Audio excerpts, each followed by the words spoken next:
And the lights go green in Snowshoe. Jordan Saru off the line really, really fast. Lucas Schwarzbauer to his left-hand side. The track bottlenecks at the top of this climb. We've seen carnage already today up at the top of this climb. There's Charlie Aldridge out in front at the top of it. This is of course what Charlie Aldridge suits as well. I'm wondering what he can do. He won the 23 World Champs. Aldridge, so big, so powerful. There's Alan Haverly alongside, and the two Cannondale factory racing riders out front. Ahead of Jordan Saru, Sebastian Finney Carstenson's behind him. Yeah, Alan Haverly, second place. Koretsky up the inside of Carstenson. Then there's Tascalu. Martins Blooms, good start of him too. Like road racing where you have these little climbs and then just over the top, then they accelerate, and there is where the gaps group mostly spread out. Yep, and you know, they're great to see is Christoph Salzer, my first mentor and coach in the professional ranks. Shifting conditions, Sam, here as well in Snowshoe this week. It started really sort of murky, and there's Tom Pidcock now past Haverly. Yeah, he likes to join that first group. Yep. He's done with waiting. So it started off very wet this week. It's dried out a lot since then. Yeah, it's really dried in the last 24 hours, especially, you know, when we did the recon. It was super dark, super slimy, and you could really not grip on anything. And that the route section there, the expert down, we have, you know, 3 or 4 different French riders in the top 10 or 15, but then Adrien Boucher in the E23s, he's a contender for Olympics in another cycle or so, and even next year. All part of it, you spend so much time on the road with each other, and it, yeah, I mean, you end up really getting along because you spend so much time. Yeah, and don't forget all the staff people, the mechanics, the masseurs who are taking care about all you as a crash for Charlie Aldridge then. Aldridge down on the exit of that little descent. Oh, bitterly disappointing for the big Scotsman. On that full... Whoa! Pidcock, bike tries to get away from there, but holds on. Matthias Flicker taking the tech feed zone lane. Yeah, again that fight. Look at the strength of Pidcock up here. Out-muscles Schwarzbauer. Koretsky tries to go with him. Koretsky senses this is a move he needs to be involved in. Oh, the bridge is coming. 3 abreast into the bridge. Just about works. But the action really at the front of it. Yeah, 10 minutes, 5 seconds, that's... Absolutely nothing between them.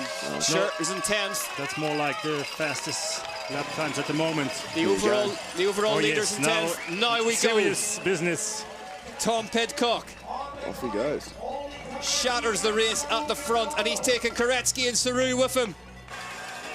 A long sprint to the top. This is impressive from Koretsky, though. Yeah, following him quite easily.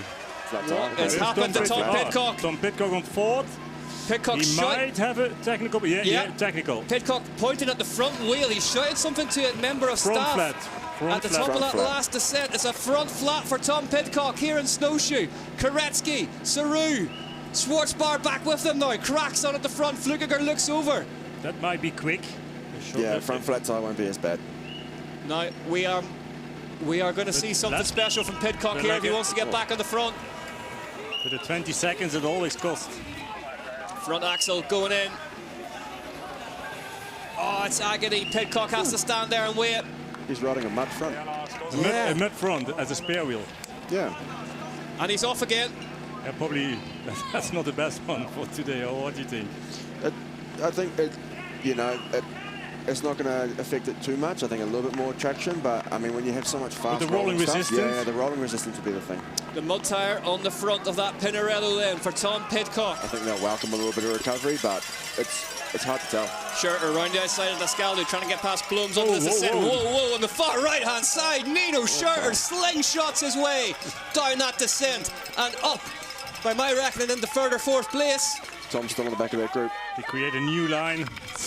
The Shirter line, far right, out on the right-hand side of the track. How is it possible? He's back in the group. Crash.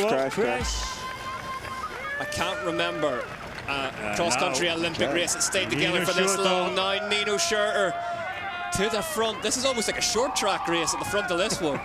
The 1.5 hour short track race. Look at Shirter go. New positions of these riders. Oh, Pidcock's back in, and it's that front. Yeah, probably put in a faster tire. Yeah, putting the fast tire back on. Oh, Oh, so that maybe was a spare mud that they had to one side that's gone on the front in the last tech zone.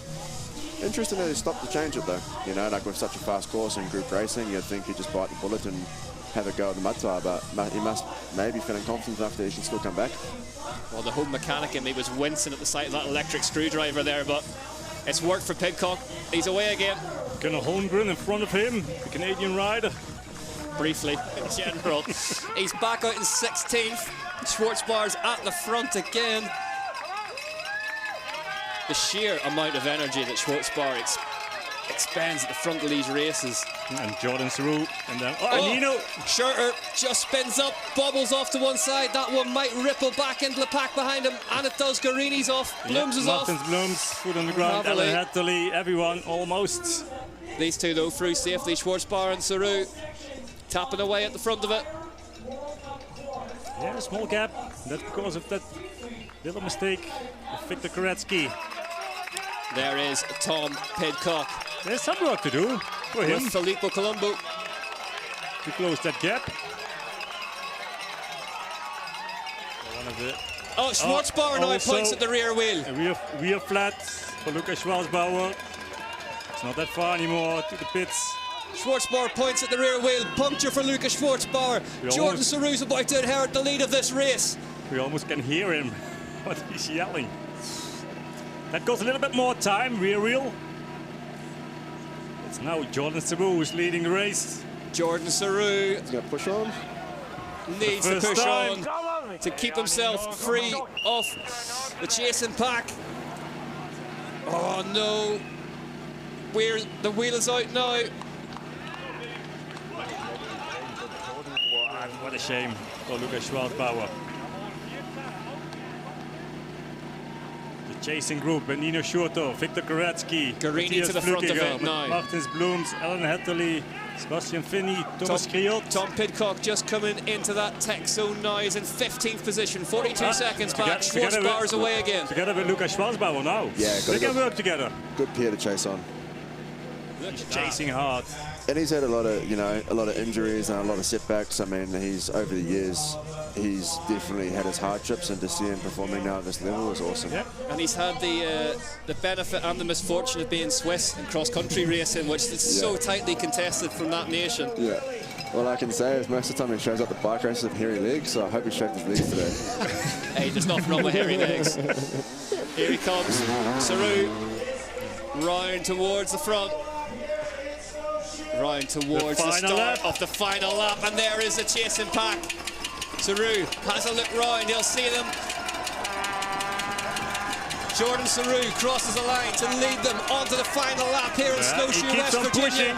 But they're all nearly back together now. This climb could be critical. Blooms 5th, Dubois back in 13th. What's the fastest lap time? For who is it at the moment? Fastest lap time belongs to Tom Pidcock. Yeah, that's what I thought. Jordan Saru. 9:55. Thomas Grio's 3rd fastest actual lap time. So as we said, coming strong towards the end of it. Up through this tricky little route line climb. Oh. Mistake. Small mistake. Small mistake. Here he is. So Guerini now leading the race in the last lap. Let's see that attack. Blast past Saru. What a performance. Get on him. Leaving absolutely no room to spare on his way past Saru. Looks behind, tellingly maybe. Look at Guerini. Strong. And then a small gap. Let's see how they do. Schurter going to go for that really fast line down the right-hand side. Again, that's... Nino Schurter moves into 2nd. Look at the speed. All 3 of them are traveling up towards the bottom of that one. Flukiger tips it in. Tommy, let's go! Tom Pidcock shouts of Tommy, let's go, from the side of the track. 5th place. Are we going to see Schurter come up with something magical line choice-wise through the rock garden? Schurter, though, attacks, gets past Guerini. Saru swings out left, tries to get past him too. Schurter digs deep. Nino Schurter to the front now at the top of this climb. Guerini can't answer him. Saru stuck to the back of him. Yeah, John Saru close on his wheel, but is it enough? Jordan Saru expended all that effort out the front of this one early doors, but he's now being asked questions by Nino Schurter. How much time to recover is there? They're pushing hard here also on the flat. Needs to stay to the left, needs to stay to the left. Jordan will come up the inside. Schurter. There you go. Saru goes up the left-hand side of Schurter, just as Sam Gaines predicted, into the final corner. What a race we've been treated to. An hour and 20 minutes in. Here they go. Jordan Saru up to the line. Jordan Saru outsprints Nino Schurter. Jordan Saru wins in Snowshoe, West Virginia. Nino Schurter second place. Marcel Guarini third. Nicely done. Clever, clever racing for Jordan Saru. There's Mateusz Klukiger home in fourth. Tom Pidcock, superb in fifth place. But all the plaudits have to go to that man. Your winner today, Jordan Saru of Team BMC. Martins Blooms is sixth. Tomac Grillo seventh. But Jordan Saru, how he overtook Nino Schurter just before that last turn to the finish line. Haverly's home in eighth for Cannondale Factory Racing. They're still coming in behind them. It's really, because you come out a little bit on the right on that straight, and it's quite easy to stay on that side because it's a shorter side, but then it's, it just leaves the door a little bit open. Ninth place goes to Filippo Colombo. Victor Koretsky home in 10th, the man we were all talking about at the start of it, but that man, Jordan Saru. There's confirmation then. Saru, Schurter, Guarini, Flukiger, Pidcock, your top five, then Blooms, Grillo, Haverly, Colombo, Koretsky, Schwarzbauer, Finney Carstensen, Brido, Holmgren, Rott, Fontana, DeBow, Shermans.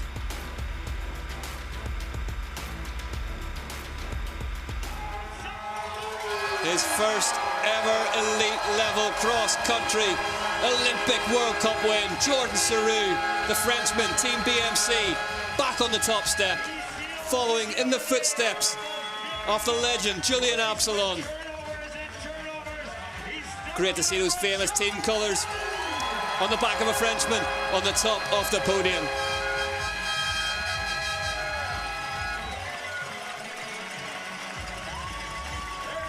Jordan Saru finally breaks his duck after that 2020 UCI World Championships win.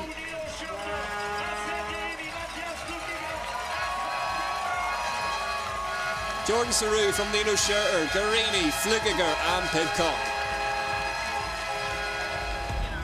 Nino Schurter leads the way, just 89 points, so the difference is going to go to a title decider in Mont Saint Anne, Canada next weekend. Mateusz Klukiger is in the mix as well. Lucas Schwarzbauer, then Grillo, DeBow, Haverly, Forster, Blooms, Dascalu, the top 10, but sharp end is looking extremely pointy just now. Schurter leads the way as we head to Canada.